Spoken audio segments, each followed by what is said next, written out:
नेकपाको त्यतिखेर मन मिलेको थिएन अथवा कसरी एकजुट हुन पुगेका थिए र अहिलेको यो अवस्थासम्म उनीहरू कसरी आइपुगे? तपाईँले भनेको कुरा र मेरोमा अलिकति फरक दृष्टिकोण छ। अहिलेसम्म नेपालमा कोही सच्चा कम्युनिस्ट भएकै छैन। जब सच्चा कम्युनिस्ट छैनन् भनेदेखि त्यो त सत्ताको लागि झगडा हो। तपाईँ कहाँ कम्युनिस्टको कुरा गर्नुहुन्छ? के हुन् त यिनीहरू? आफ्नो पद जोगाउने। यहाँ कम्युनिस्टको नाउँमा जनतालाई कम्युनिस्ट भने त किन? कम्युनिस्ट भनेको त तपाईँको नि जनताको घर दैलोमा गएर सेवा गर्ने हो। यहाँ कुन नेताले गएर जनताको घर दैलोमा गएर सेवा गरेको छ? 5 करोडको मोटर किन्नु पर्यो, अनिखेरि एउटा उनीहरूलाई एउटा तपाईँको खेमाको नेतालाई गर्दाखेरि 100 करोड मान्छे उसको सुरक्षामा खटिनु पर्यो। अरे वाह, जनताको नेता हो भने त उसलाई त्यत्रो तपाईँको फौज किन चाहियो उसको सुरक्षाको लागि? यसको जवाब मलाई दिनुहोस् न। बेसिकली नेपालको पोलिटिक्समा कसो होइन, यहाँ पोलिटिकल सिन्डिकेट छ। पोलिटिकल सिन्डिकेट भनेको कस्तो भने नि तपाईँको जताबाट कान समाते पनि यही 3-4 राजनीतिक दल छन् नि, पक्ष विपक्ष गर्दा यही 3-4 राजनीतिक दलमै घुमोस्। त्यसको एउटा उदाहरण हामीले गएको चुनावमा देख्न, मेरो आफ्नो विश्लेषण है, मेबी आइम रङ।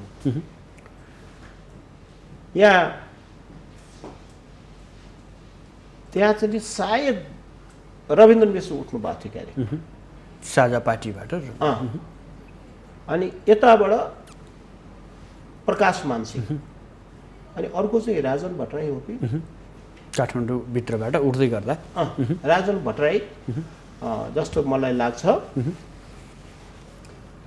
अनि त्यहाँ के भयो भनेदेखि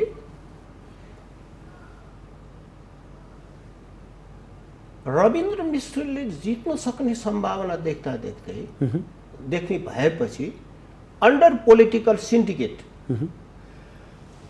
रातोरात राजन यानी कि एमाले आफ्नो भोट यो अब अहिलेको स्थितिमा पनि तपाईँ हेर्नुहोस् न, नेपाली जनताले लगभग 2/3 बहुमत पुर्याइदिए।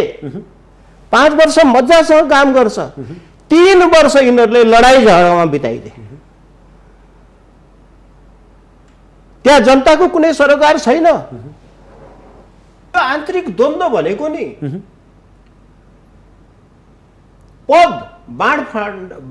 पदको बाँडफाँडमा कुरा मिलेन। जबसम्म प्रचण्ड र ओलीको पदको बाँडफाँडमा कुरा मिलिरहेको थियो, उनीहरूको कुरा चलिरहेको थियो होइन। अनिखेरि जब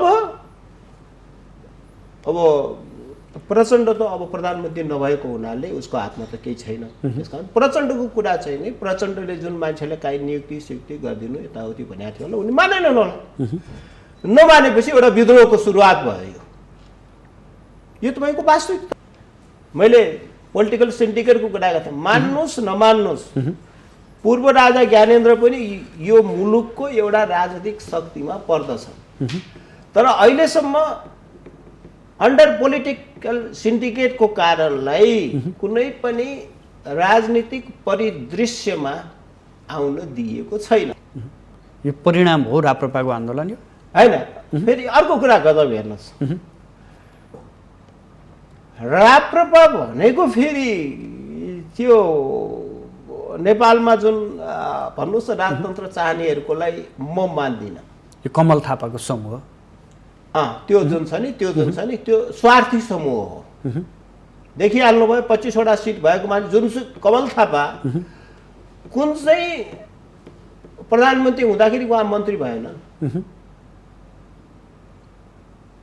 भन्दाखेरि त्यो जुन अविचलित जुन थियो नि राजतन्त्र मान्छु भन्ने जुन त्यही स्टेटसमा सुरुदेखि अन्त्यसम्म बसिरहेको भए चाहिँ कमल थापालाई मान्न सकिन्थ्यो होला। तर उनले चाहिँ नि आफ्नो मन्त्री पद अथवा स्वार्थको लागि किता चेन्ज गरिरहे। यो सिम्पेथीको रूपमा राजालाई प्रयोग गर्ने। यस।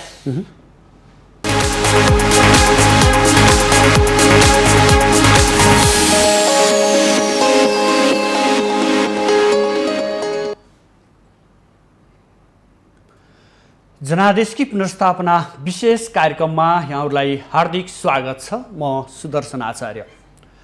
दर्शकबिन, पछिल्लो नेपालको राजनीति यतिखेर अबको कार्यदिशा र आगामी भविष्य के हुन्छ भन्ने आम चासोको रूपमा गइरहेको अवस्था छ। विशेष गरी करिबन 2/3 बहुमत प्राप्त नेकपाको सरकारले सञ्चालन गरिरहेको यो कार्य अवधि बिचैमा आएर टुट्न पुगेको छ, अथवा प्रधानमन्त्री केपी शर्मा ओलीले प्रतिनिधि सभा विघटन गर्नुभएको छ र यो विघटन गरिसकेपछि आगामी वैशाखको 17 र 27 गते मध्यावधि निर्वाचनको मिति तय भएको अवस्था छ। खासमा नेकपा भित्रैको आन्तरिक खिचातानीका कारण आज यो समस्या देखा परेको भनेर आम रूपमा विश्लेषण गरिएको छ र स्वयं प्रधानमन्त्री केपी शर्मा ओलीले पनि पार्टी भित्रैबाट असहयोग भएका कारण आफू यो निर्णयमा पुग्नु परेको र नयाँ जनादेशका लागि नयाँ निर्वाचनको मिति तय गरेको भनेर बताइरहँदा खासमा यो राजनीति र नेकपाको यो आन्तरिक खिचातानी केका लागि, वैचारिक खिचातानी हो अथवा पदीय खिचातानी हो? अब हामी कता जाँदैछौँ? नेपालको राजनीतिले अब कस्तो मोड लिएला? साथसाथै आगामी वैशाखमा हुने तय भएको निर्वाचनमा मितिमा निर्वाचन सम्भव होला या नहोला? आज हामी यो विषयमा बहस गर्नेछौँ र यो बहसको लागि हाम्रो स्टुडियोमा अतिथिको रूपमा पत्रकार विश्लेषक रमेश घिमिरे हुनुहुन्छ। स्वागत छ सर यहाँलाई माउन्टेन टेलिभिजनमा। Thank you. पछिल्लो यो राजनीतिक घटनाक्रमलाई कसरी नियालिरहनु भएको छ? अब जुन यहाँले प्रश्न उठाउनु भयो, नेपाली जनताले दिए जुन एउटा मतले लगभग 2/3 बहुमतले नेकपाको सरकार ल्याए। अर्को अर्थमा भन्ने हो भने नेपाली जनता पटक पटकको अस्थिर सरकार भएकाले वाक्क दिक्क भएका थिए। त्यस्तोमा जब नेपालका दुई ध्रुवका ठुला कम्युनिस्ट पार्टी एक भएर एउटै चुनाव चिन्हमा आएपछि नेपाली जनताले ठुलो आशा र विश्वास गरेर लगभग 2/3 बहुमतमा पुर्याइदिए र अहिले देख्नुभयो जनताको आशा र भरोसामाथि प्रधानमन्त्री ओलीले कुठाराघात गरेका छन्। उहाँलाई जुन एउटा पार्लियामेन्ट्री सिस्टम हो र नेपालको संविधानमा विश्वासको मत प्राप्त गर्ने जब सबै अवस्थाहरूबाट पार भएर पनि भएन भने मात्रै उहाँलाई संविधान विघटन गर्ने अधिकार दिइएको छ कानुनविदहरूका अनुसार। किन म त कानुनविद होइन, म त विश्लेषक हुँ। तर पनि यसमा के लाग्छ भनेदेखि प्रधानमन्त्री ओलीको व्यक्तिगत स्वार्थ, राष्ट्रको स्वार्थ यहाँ छैन। हेर्नुहोस्, प्रधानमन्त्री ओलीको व्यक्तिगत स्वार्थका कारणले गर्दा नेपाललाई एउटा भड्खालोमा जाग्दा छन्। किनभने नेपाली जनताले 5 वर्षको विकास र समृद्धिको लागि, स्थायी सरकारको लागि उनीहरूले आफ्नो अमूल्य मत दिएका छन्। अबको चुनावमा एउटा प्रक्षेपण गरौँ। अब कथम कदाचित चुनाव भइहालेछ भने पनि एकमना सरकार आउने छैन र नेपाल फेरि अस्थिरताको भुमरीमा जाकिनेछ र यहाँ फेरि विदेशीको चलखल बढ्नेछ। संक्षिप्तमा तपाईँले उठाउनु भएको प्रश्नको जवाफ यही हुन आउँछ। जस्तो समग्र यहाँले परिभाषा बताइरहँदा विश्लेषण गरिरहँदा यो नेपाली राजनीतिमा नेपाली राजनेताहरूको संस्कार कहाँनिर देखिँदैन सर? किन यो संस्कारविहीन नेपाली राजनीति बन्दैछ, नेपालका राजनेताहरू बन्दैछन्? आचार्यजी, यो हाम्रो मुलुकको दुर्भाग्य हो। यहाँ कसैले पनि म यो बात त्यो पार्टी वा भने नेताहरूलाई म भन्दिनँ। पहिलो कुरा, हाम्रो देशमा जसलाई अङ्ग्रेजीमा स्टेट्सम्यान भनिन्छ, राजनेता, त्यो हाम्रो मुलुकमा भएन। हाम्रो मुलुकमा, मेरो व्यक्तिगत कुरा हेर्नुहोस्, हाम्रो मुलुकमा एउटा स्टेट्सम्यान भनेर भनेको थियो भने एउटा बिपी कोइराला थिए। देयर इज नो डाउट, मेरो आफ्नो हो। र पुष्पलाललाई भन्न त सकिन्छ, तर के छ भने पुष्पलालले कुनै सत्तामा जाने मौका पाएनन्, त्यसकारण उहाँलाई त्यति साह्रो गर्नु सकिँदैन। र उनीहरूको के भयो भने सबभन्दा पहिले आफ्नो स्वार्थ, व्यक्ति आफ्नो, त्यसपछि पार्टीको स्वार्थ, त्यसपछि मात्रै राष्ट्रको स्वार्थ आउँछ। हेर्नुहोस्, राष्ट्र भनेको तपाईँ र हाम्रो जीवनसँग सरोकार राख्दैन। राष्ट्र भनेको अनन्त कालसम्म रहनेछ। हाम्रो राष्ट्रको लागि कसैले 100 वर्षको योजना बनाएको छन्? यहाँ हेर्नुहोस्, आज यहाँ तपाईँ मोटर हिँड्ने ठाउँमा खाल्टो परेको छ, त्यो खाल्टो पुर्दियो भयो, मोटर गुडेपछि भयो। यो होइन कि त्यो बाटो जुन हो नि, हाम्रो 50 वर्षसम्म टिक्ने जनता के अरे जनसङ्ख्याको प्रक्षेपण, त्यहाँ अहिले कतिवटा मोटर गुडिरहेछन्, भविष्यमा 50 वर्षपछि यो बाटोमा कतिवटा मोटर गुड्छन्। प्लानिङ गर्न सकिन्छ नि त, दूरदर्शिता देखिएन, प्लानिङ गर्न सकिन्छ नि त। भनेपछि यो अब अहिलेको स्थितिमा पनि तपाईँ हेर्नुहोस् न, नेपाली जनताले लगभग 2/3 बहुमत पुर्याइदिए, 5 वर्ष मजासँग काम गर्छ, 3 वर्ष यिनीहरूले लडाइँ झगडामा बिताइदिए। त्यहाँ जनताको कुनै सरोकार छैन। अहिले हेर्नुहोस्, नेपाली जनतालाई चाहिएको भनेको के हो? हामी विगत लगभग 1 वर्षदेखि कोरोना महामारीमा नेपाली जनता त्रसित भएर बसेका छन्। हेर्नुहोस्, फेरि कोरोनाको अर्को स्वरूप पनि आइसकिरहेको। अनि यहाँ चाहिँ के छ भने अर्को प्रधानमन्त्रीले ओलीले के ल्याइदियो भनेदेखि नेपालमा राजनीतिक महामारी थोपर दिए। नेपाली जनतालाई चाहिएको छ कोरोना खोप, उनलाई चाहिएको छ प्रधानमन्त्रीको पद।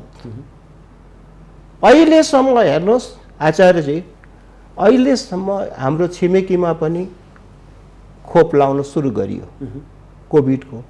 हाम्रो अर्को उत्तरी छिमेकीमा पनि खोप लाउन सुरु गरिसक्यो। तर नेपाल सरकारले अहिलेसम्म यस्तो दुवै उत्तरी दक्षिणी दुवै छिमेकी जनताले कोरोना खोप लाउन सुरु गरिसक्दा पनि घर झगडामै होइन, सुरु गर्दा एउटा पनि कम्पनीसँग एग्रिमेन्ट गरेर बहिना पठाएको छ। कोभ्याक्समा फोकटमा लिन भनेर खोजिरहेछन्। उनीहरूको जनतालाई प्रायोरिटीमा राखेर तपाईँलाई फोकटमा दिन्छ, पैसा तिरेर त पाइरहेको छैन, यहाँ खोप तपाईँले फोकटमा पाउनुहुन्छ भन्दाखेरि यसले के देखिन्छ भने जनताप्रति यस्तो विश्वास गरेर दिएको सरकारले पनि जनताप्रतिको दायित्व पटक्कै निर्वाह गरेको देखिएन। यही नै नेपाली जनताले अनुभव गरिरहेका छन्। अब तपाईँले भन्नुभयो पहिलो प्राथमिकतामा हुनुपर्ने चिज तेस्रो प्राथमिकतामा रह्यो भन्नुभयो। हजुर, यो गर्दै गर्दा यो व्यवस्थाप्रति नै कता कता नैराश्यता पनि उत्पन्न भए जस्तो अनुभव पनि गर्न थालिएको छ नि। यो व्यवस्थै कमजोर भयो कि यो व्यवस्थै फेल हुने हो कि भन्ने त्यता पनि आशंकाहरू बढिरहेका छन्। अब हेर्नुहोस् न, नेपालमा सङ्घीय व्यवस्था भनेर आयो 2072 सालको संविधानले। 8वटा प्रदेश भए। कतिपय प्रदेशको अहिलेसम्म नाउँ नै बनाउन सकेका छैन। नाउँ नै छैन। 2 नम्बर प्रदेश अरे के हो 2 नम्बर प्रदेश? 1 नम्बर प्रदेश के हो प्रदेश दिनु? अरे बस 2 नम्बर प्रदेशमा त त्यत्रो हामी भनिरहेछौँ। हामीले मानिआएको के अरे सीताको जन्मस्थान भनिरहेछौँ। जानकी प्रदेश राख्न सकिन्छ? त्यसमा आपत्ति किन? अब 1 नम्बर प्रदेश भन्नुहोस्, लुम्बिनी पर्यो होइन त्यो? प्रदेश 1 नम्बर प्रदेश 1 नम्बर सायद सगरमाथा पर्छ गरी त्यसमा। त्यसले सगरमाथा प्रदेशको नाउँ हामीले किन दिन सक्दैनौँ? झै झगडा भनेपछि हामी त्यस्तो साधारण कुरामा त एउटा समझदारी बन्न सक्दैन भने यहाँले उठाउनु भएको जस्तो व्यवस्थामा पनि प्रश्न त उठेको छ। कसरी भन्नुहोस्, अहिले लगभग 1.25 लाख जनप्रतिनिधिहरूलाई नेपाल सरकारले तलब भत्ता खुवाइरहेछ। मैले सबभन्दा तल्लो गाउँपालिकादेखि प्रतिनिधि सभासम्मको कुरा गरिरहेछ। यसमा अरबौं रुपियाँ, वर्षको अरबौं रुपियाँ उनीहरूको तलब भत्तामा खर्च भइरहेछ। अनिखेरि हाम्रो जाबो के अरे 15 खरबको त बजेट नै छ। यो त जनप्रतिनिधिहरूको मैले तलब भत्ताको कुरा गरेँ।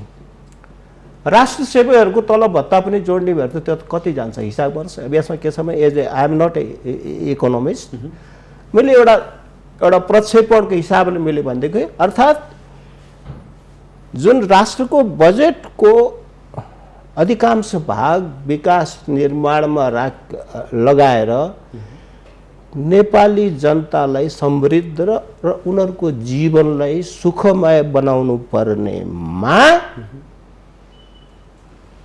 व्यक्ति पार्टीको कार्यकर्ता पाल्नको लागि राष्ट्रको बजेटको दुरुपयोग भएको छ। यो सिम्पली 1.25 लाख भने के हो? पार्टीका कार्यकर्ताहरू पाल्न यसो कुनै औचित्य छ? अझ तपाईँको प्रदेश सभा भन्नुहोस् न, सबै काम तपाईँको वडामा गाउँपालिकामा हुन्छ भने मलाई औचित्य बताए प्रदेश सभाले गर्छ के? अहिले जहिले पनि प्रदेश सभा र सङ्घकोमा अधिकारकोमा झगडाको टुङ्गो नै लागेको छ।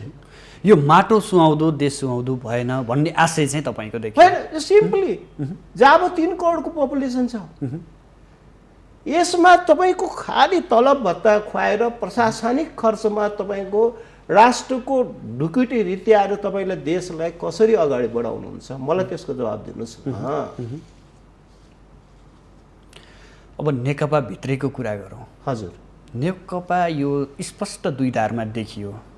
एउटा मार्क्सवादको सिद्धान्त छँदैछ, एउटा जबरजको सिद्धान्त मिलेका 2टा पार्टीहरू मिले र अहिले आएर 2 समूह भयो। एक समूहमा प्रधानमन्त्री रहेका केपी शर्मा ओली रहनुहुन्छ, अर्को समूहमा चाहिँ नेपाल र दाहाल समूह स्पष्ट रूपमा चाहिँ आन्तरिक आलोचनादेखि लिएर बाहिर सडक सङ्घर्षसम्मै पुगेको अवस्था छ। यो ठ्याक्कै भन्नुहोस्, यो नेकपाको त्यतिखेर मन मिलेको थिएन अथवा कसरी एकजुट हुन पुगेका थिए र अहिलेको यो अवस्थासम्म उनीहरू कसरी आइपुगे? तपाईँले भनेको कुरा र मेरोमा अलिकति फरक दृष्टिकोण छ। अहिलेसम्म नेपालमा कोही सच्चा कम्युनिस्ट भएकै छैन। जब सच्चा कम्युनिस्ट छैनन् भनेदेखि त्यो त सत्ताको लागि झगडा हो। तपाईँ कहाँ कम्युनिस्टको कुरा गर्नुहुन्छ? के हुन् त यिनीहरू? आफ्नो पद जोगाउने, यहाँ कम्युनिस्टको नाउँमा जनतालाई कम्युनिस्ट भने त किन कम्युनिस्ट भनेको त तपाईँको नि जनताको घर दैलोमा गएर सेवा गर्ने हो। यहाँ कुन नेताले गएर जनताको घर दैलोमा गएर सेवा गरेको छ? 5 करोडको मोटर किन्नु पर्यो, अनिखेरि उनीहरूलाई एउटा तपाईँको खेमाको नेतालाई गर्दाखेरि 100 करोड मान्छे उसको सुरक्षामा खटिनु पर्यो। अरे वाह, जनताको नेता हो भने त उसलाई त्यत्रो तपाईँको फौज किन चाहियो उसको सुरक्षाको लागि? यसको जवाब मलाई दिनुहोस् न तपाईँ। सच्चा कम्युनिस्ट माओ सेतुङले जनताको घरद्वार सँगसँगै गएर कोदालो चलाउँथे। अहिले पनि सी जिनपिङ तपाईँको किसानमा जान्छन्, त्यहाँ यसो हामीले फोटोसोटो हेर्दाखेरि त कुनै पनि सुरक्षाकर्मी देखिँदैन त्यहाँ। भनेपछि त्यो जनता र नेतामा यस्तो विश्वास छ, उनीहरूलाई सेक्युरिटी चाहिँदैन। यहाँ त के छ भने जब सेक्युरिटीको तपाईँको पर्खाल आउँछ नि, यसको मतलब उनीहरू जनताका नेता होइनन्, उनीहरू जनताभन्दा माथिका। दे आर नट कम्युनिस्ट, उनीहरू सामन्तवादी हुन्। सरी, मैले त्यो भन्दा गर्थेँ।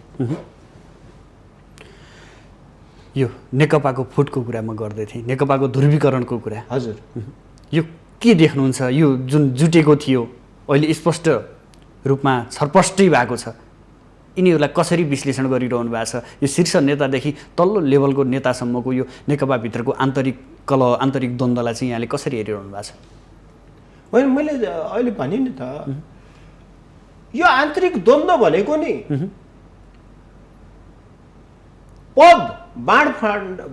पदको बाँडफाँडमा कुरा मिलेन। जबसम्म प्रचण्ड र ओलीको पदको बाँडफाँडमा कुरा मिलिरहेको थियो, उनीहरूको कुरा चलिरहेको थियो होइन। अनिखेरि जब अब प्रचण्ड त अब प्रधानमन्त्री नभएको हुनाले उसको हातमा त केही छैन। त्यसकारण प्रचण्डको कुरा चाहिँ नि, प्रचण्डले जुन मान्छेलाई काहीँ नियुक्ति सियुक्ति गरिदिनु यताउति भनेको थियो होला, उनी मानेनन् होला। नमानेपछि एउटा विद्रोहको सुरुवात भयो। यो तपाईँको वास्तविकता हो। प्रचण्डले मेरो मान्छे यहाँ भर्ना गरिदिनुहोस्, त्यहाँ भर्ना, यो सिस्टम मैले ल्याउँछु भने केही पनि कुरा आएन। यो त यो भन्नको लागि क्या म ठुलो मान्छे हो भनेर देखाउने सिस्टम होइन। भित्र के अरे यहाँ न्यायाधीशमा पनि भागवण्डा हुन्छ,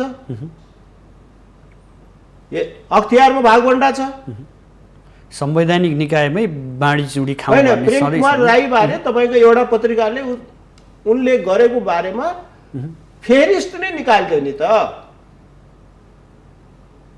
अनि त्यस्तो मान्छेलेबाट हामी कसरी अख्तियार दुरुपयोग निवारण, भ्रष्टाचार निवारण हुन्छ भन्ने आशा गरौँ? न्यायाधीश तपाईँको भागभण्डामा हुन्छ, सबै कुरा आइरहेछ, यो सर्वस्पष्ट भएको छ। यो लुकाएर लुकिएको छैन क्या तपाईँको। यो तपाईँले मलाई जान्नुभयो, तपाईँले यो जुन छ नि, यो चाहिँ नि के छ भने बेसिकल्ली व्यक्तिगत स्वार्थ, राष्ट्रको स्वार्थ कहीँ पनि देखिएन। अर्को हेर्नुहोस्, तपाईँको यो रिसेन्ट कम्युनिस्ट पार्टीको क्राइसिस म्यानेज गर्नको लागि एउटा चाइनिज टिम आयो नि। चाइनिज टिम हेर्नुहोस्, गजबको कुरा। उनीहरूको विशेष विमानबाट उनीहरू पिपी यानि कि कोरोनाको सुरक्षा उपकरण लगाएर उनीहरू आए। नेपाल सरकारका मन्त्री स्तरको हेर्नुहोस्, त्यही पनि राष्ट्रपति सी जिनपिङको विशेष दूत आउँदाखेरि उनीहरूले नेपाल सरकारको कुनै पनि सुविधा लिएनन्। आफ्नै चाइनिज एम्बेसीको लिएर 4 दिनसम्म चाइनिज एम्बेसीमै बसेर राजनीतिक भेटघाट गरेर गए। यसलाई तपाईँ कुन रूपमा लिनुहुन्छ? पहिले चिनिया रक्षा मन्त्री आउँदाखेरि नेपाल सरकारको सबै कूटनीतिक सुविधा लिएर उहाँ भ्रमण गर्नुभयो, एक दिने भ्रमण गर्नुभयो, प्रधानमन्त्रीसँग भेट्नुभयो, रक्षा मन्त्री पनि हुनुहुन्थ्यो, डेलिगेसन लेभलमा हाम्रो प्रधान सेनापतिसँग कुराकानी भयो, उहाँ पूर्ण सम्मान लिनुभयो नेपाल सरकारको। त्यो बेलामा के थियो भनेदेखि नेपालको कम्युनिस्ट पार्टी एक थियो। कम्युनिस्ट पार्टीमा फुट हुने बित्तिकै विदेशीले अथवा हाम्रो छिमेकीले नेपाललाई हेर्ने दृष्टिकोणमा कति गम्भीर फरक देखियो। यो हाम्रो पछिल्लो समय त दक्षिणको उत्तरको दौडधुप निकै भयो, यही बिचमै प्रधानमन्त्रीले यो कदम चाल्नु भएको छ, विघटनको कदम चाल्नुभयो। खासमा के देख्नुहुन्छ यहाँले? यो आन्तरिक खिचतानीको कुराहरू, आन्तरिक घर झगडाका कुराहरू बताइरहँदा उत्तर दक्षिणको हात यहाँनिर कस्तो देख्नुहुन्छ? यहाँ हेर्नुहोस्, म न त उत्तरलाई दोष दिन चाहन्छु न दक्षिणलाई दोष दिन चाहन्छु। दोष हामीमा छ। हामी आफ्नो पद जोगाउनको लागि भर्थे खोज्दछन् ती राजनीतिक नेताहरू आफ्नो पद जोगाउनको लागि उनीहरू भर्थे खोज्दछन्। भनेपछि खोट हामीमा छ, दोष दिने काम नगरौँ। दुईटै छिमेकीहरू त के छ भने नेपाल सबल होस्, समृद्ध होस् भन्ने चाहना नै छ। थोरै यहाँ घर झगडा हुँदा बित्तिकै किन गुहार्ने प्रवृत्ति चाहिँ किन छ? प्रवृत्ति चाहिँ यो किन? यही त समस्या हो। मैले हेर्नुहोस् 2072 सालमै जब चुनाव रिजल्ट आयो, शेरबहादुरजी प्रधानमन्त्री हुनुहुन्थ्यो, अनिखेरि त्यो बिचमा त्यो नयाँ प्रधानमन्त्रीले पदभार लिनको लागि धेरै खिचातानी भयो नि त। को प्रधानमन्त्री हुने के नहुने भन्ने खिचातानी भयो। त्यसमा त्यही बेला वाम नेताहरूले हुङ्कारबाट जोगिनुपर्छ। भनेपछि त्यही बेला नै यिनीहरूको कुरा मिलाएको थिएन। अहिले कहाँबाट कुरा गर्नु? 3 वर्ष त झगडामा बिताए। अब नेपाललाई त भड्खालमा जाएका छन् यिनीहरूले। अब फेरि 9 महिने पनि हुँदैन, 6 महिने सरकारमा हामी पस्छौँ। हाम्रो देशको यस्तो दुर्भाग्य हुन लागेको छ। नयाँ शक्ति को हुन्छ? कोही छैन। तपाईँले अघि एउटा कुरा गर्नुभएको थियो, नेपालमा कम्युनिस्ट विचार अथवा कम्युनिस्ट भन्ने नै छैनन् भन्दै गर्दा यहाँनिर कम्युनिस्ट बाहेक प्रमुख प्रतिपक्ष दल रूपमा रहेको नेपाली काङ्ग्रेस, अन्य मधेसवादी दल राप्रपाहरूलाई कसरी हेर्नु भएको छ? यो पार्टीका गतिविधि, यिनीहरूको सिद्धान्त विचारहरूलाई यहाँले कसरी विश्लेषण गर्नुहुन्छ? 3 वर्षसम्म प्रतिपक्ष कुन दुलामा लुकिएको छ? कहाँ देखियो त? मलाई भनिदिनुहोस् त। प्रतिपक्ष भनेको त के हो भने पुरै सरकारले सहयोग गरेको जस्तो देखिएको थियो। होइन, अहिले पनि त्यो संवैधानिक परिषदको उसमा होइन भनेर भने आखिर उनीहरूको कुरा मिलेर शेरबहादुर देउबाजीको मान्छे चाहिँ नि त्यहाँ नियुक्ति भएको छ। अनि उहाँ विरोध गर्यो भने त नियुक्ति हुँदैन। अनि प्रधान न्यायाधीशको मान्छे पनि त्यहाँ नियुक्ति भएको छन् भागभण्डामा। अनि कसरी यो सबै के अरे भागभण्डाको राजनीति छ क्या तपाईँको? जुन एउटा कम्युनिस्ट यो प्रतिपक्ष राजनीति, अब जस्तो कि तपाईँले भन्नुभयो प्रतिपक्ष राजनीति भनेको जुन प्रतिपक्ष भनेको नेपाली काङ्ग्रेस हो।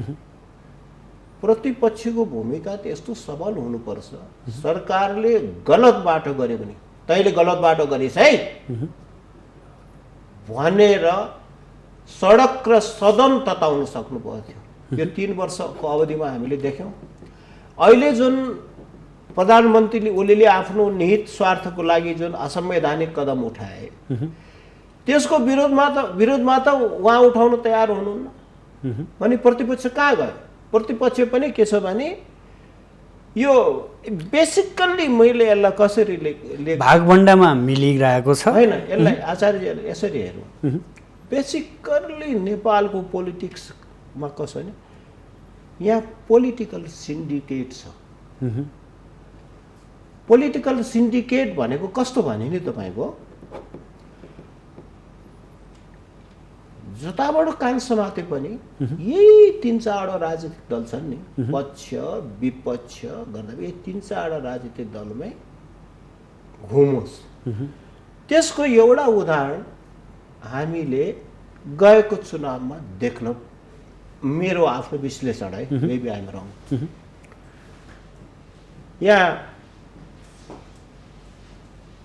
त्यहाँ चाहिँ सायद रविन्द्र मिश्र उठ्नु भएको थियो क्यारे साझा पार्टीबाट। अनि यताबाट प्रकाश मानसिंह, अनि अर्को चाहिँ राजन भट्टराई हो कि काठमाडौँभित्रबाट उठ्दै गर्दा राजन भट्टराई जस्तो मलाई लाग्छ। अनि त्यहाँ के भयो भनेदेखि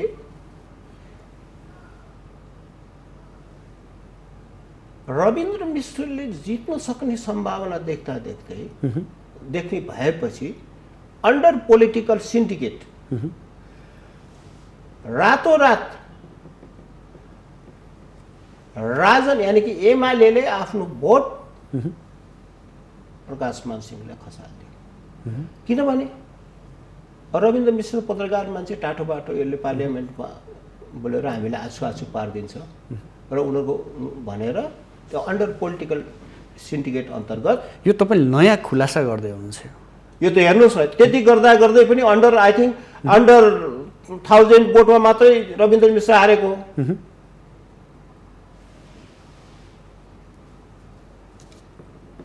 सायद म गल्ती छैन भने है, भन्दाखेरि यो एउटा जुन छ नि, जबसम्म नेपालमा पोलिटिकल सिन्डिकेट हट्दैन नि तबसम्म नेपाली जनताले नेपालको राजनीतिको स्वच्छ हावा पाउन सक्दैन।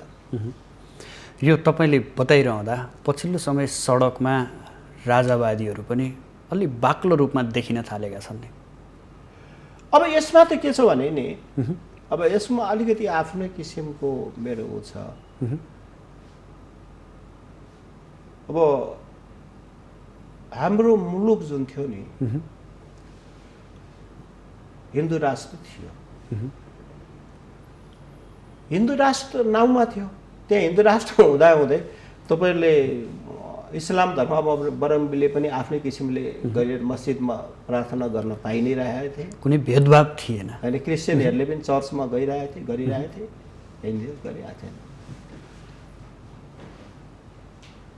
अब फेरि अर्को गजब कुरा, त्यो जनआन्दोलनमा काहीँ पनि त्यो नेपालको हिन्दू राष्ट्र हटाऊ भन्ने तपाईँले सुन्नुभएको थियो।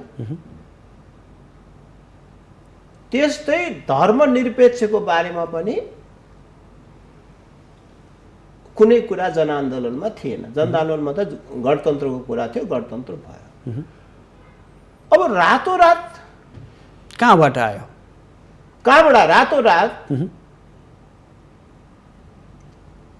अब सुनिन्छ है, मलाई यहाँ त्यसलाई उद्घाटित गर्दाखेरि हामीले गरेकोमा त्यसको प्रमुख खलनायकको रूपमा चाहिँ नि त्यो बेलाका सभामुख सुभाष नेमाङले गर्दा चाहिँ नि नेपाल हिन्दू राष्ट्रबाट खतम पार्नु भयो र धर्मनिरपेक्षता थोपडिदिनु भयो। त्यो कुनै आवश्यकता थिएन। बेसिकल्ली नेपाली जनतामा त्यसमा चोट पुगेको छ।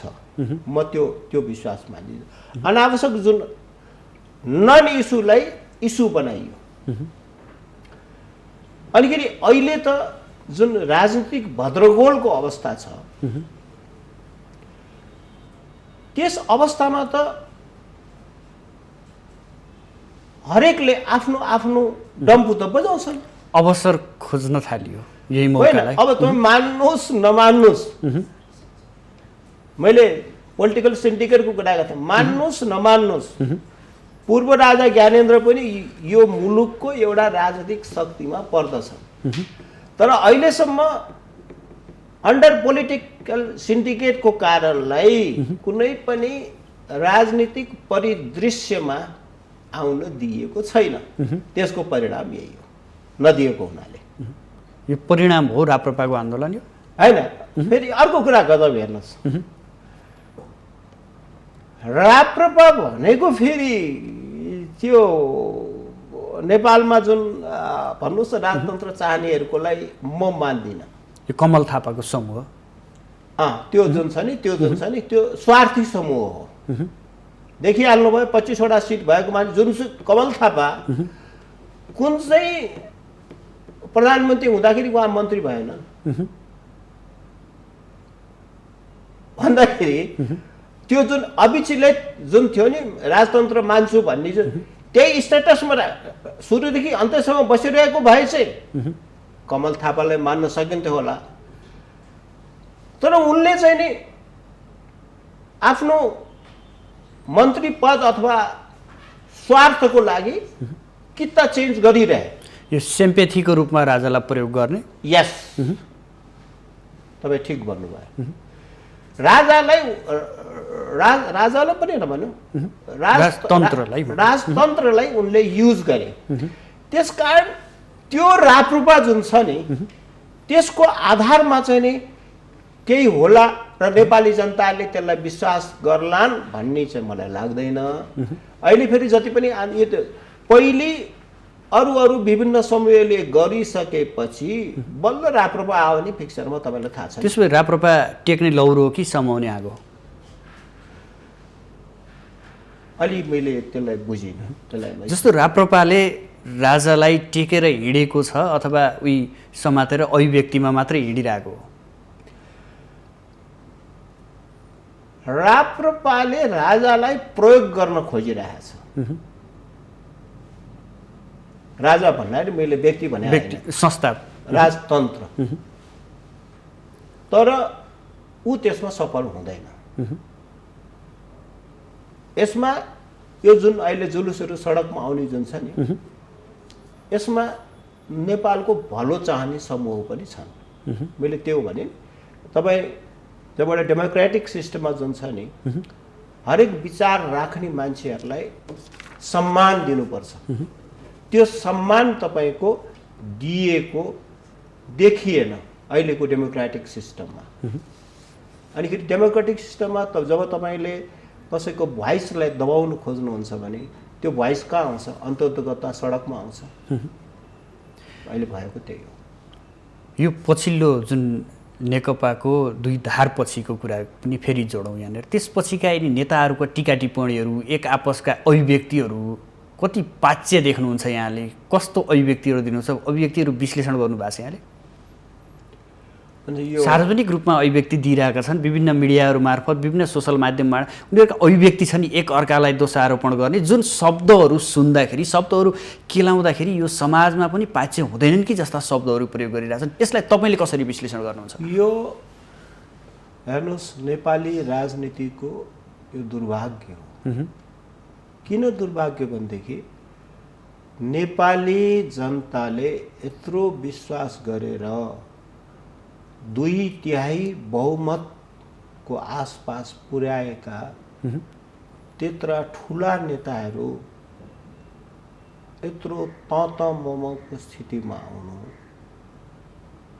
यो उनीहरूको लागि दुर्भाग्य होइन, यो नेपाली जनताहरूको दुर्भाग्यको कुरा हो। भनेपछि हामी कस्तो किसिमको राजनीतिक संस्कारमा हुर्किएका रहेछौँ यो एउटा ऐना हो। भनेपछि नेपालमा तपाईँले जुन व्यवस्थाको कुरा गर्नुभयो नि यो सबै हुँदाखेरि कहीँ कतैबाट व्यवस्थाको प्रश्न पनि यहाँ आइरहेको छ। अब यसलाई अझै पनि म भन्छु के छ भने प्रधानमन्त्री यानी कि सरकार अझै पनि 2 वर्षको अवस्था छ। उहाँको बुद्धि पलाओस्। 2 वर्षको समय भनेको धेरै नै हुन्छ। त्यो 2 वर्षमा उहाँले नेपाली जनताले म्यान्डेट दिएको छ। त्यो म्यान्डेट अनुसार कम्मर कसेर आफ्नो व्यक्तिगत निहित स्वार्थ सबै छोडेर 2 वर्ष उहाँले कम्मर कसेर लाग्नुभयो भने अझै पनि सम्भावना छन्। सम्भावना त कहीँ तपाईँको डुब्दैन, तर गर्नु पर्यो। अब प्रधानमन्त्रीजीको कति कुरा तपाईँ भन्नुहोस्, ललिता निवास प्रकरण बन्यो, ओम्नी प्रकरण बन्यो, के प्रकरण के छन्, कति छन् भ्रष्टाचारका गर्दाखेरि, अनि उहाँ नै छोप्न खोज्नुहुन्छ। त्यस बेला ठ्याक्कै बताइदिनुहोस्, जनादेश कि पुनर्स्थापना? जनादेश यो उसमा यो जुन प्रधानमन्त्रीले चाल्नु भएको छ कदम, एउटा जनादेशमा नयाँ निर्वाचन वा पुनर्स्थापना तपाईँले भन्न खोज्नु भयो त्यो। हेर्नुहोस्, जनादेश लिँदाखेरि देश भड्कालोमा जाने सम्भावना छ। पुनर्स्थापना भनेको कस्तो भनेदेखि गल्ती सच्याएर देशलाई एउटा लिकमा हिँडाउने, क्या सही मार्गमा हिँडाउने उहाँलाई अवसर छ। अब उहाँले कुन रोज्नुहुन्छ त्यो उहाँको हातमा छ। अदालतमा आजदेखि यस विरुद्धका परेका जति पनि रिटहरू छ त्यसमा सुनवाई सुरु भएको अवस्था छ। यो विघटन साँच्चै अदालतले बदर गरिदियो भने अब प्रधानमन्त्रीले आफ्नो नैतिकताको आधारमा के गर्नु होला, अथवा चाहिँ अब नेकपा फेरि एकजुट भएर जाला, अथवा फेरि उही काङ्ग्रेसले सत्ताको आश गरिरहेको छ भनेर पनि विश्लेषण गरिएको छ। अब देश कता जाँदैछ, राजनीतिक कर्मीहरूले के गर्दैछन्, यहाँको विश्लेषण यहाँनिर कसरी हुन्छ? सबभन्दा पहिलो कुरा त राजनीतिक मुद्दा अदालतमा प्रवेश हुँदैन थियो, त्यही नै गल्ती भएको छ। मुलुक हाँक्ने जुन एउटा सिस्टम त हाम्रो बनाइदिएको छ नि, 2072 सालको एउटा छ नि संविधान, त्यो संविधान भनेकै तपाईँलाई एउटा व्यवस्था दिएको हो नि। तपाईँले काहीँ मुद्दामा हामीलाई गर्नु नपरोस्, मुलुक यसरी हाँक्नुहोस्, यो बाटोमा यसरी हिँड भन्न खोजेको त्यो ब्रिज, मलाई मेरो विचारमा त्यो कहीँ कतै पक्षबाट त्यो ब्रिज भएपछि त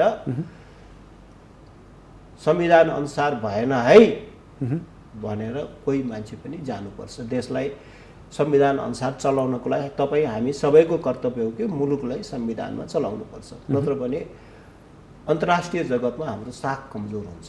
किनभने हामीले संविधान सभाबाट पाएको यो पहिलो संविधान हो। योभन्दा अगाडि हाम्रो कुनै पनि नेपाली जनताले चुनिएका जनप्रतिनिधिहरूले संविधान बनाउने सौभाग्य पाएका थिएन। त्यस्तो महत्त्वपूर्ण संविधानलाई अहिलेदेखि नै भताभङ्ग गर्नको लागि जुन प्रधानमन्त्री ओलीजीले यस्तो नराम्रो कदम चाल्नुभयो, त्यो दुर्भाग्यपूर्ण म भन्छु। तर त्योभन्दा पनि ठुलो शब्द भएको भएदेखि म त्यही नै भन्दथे।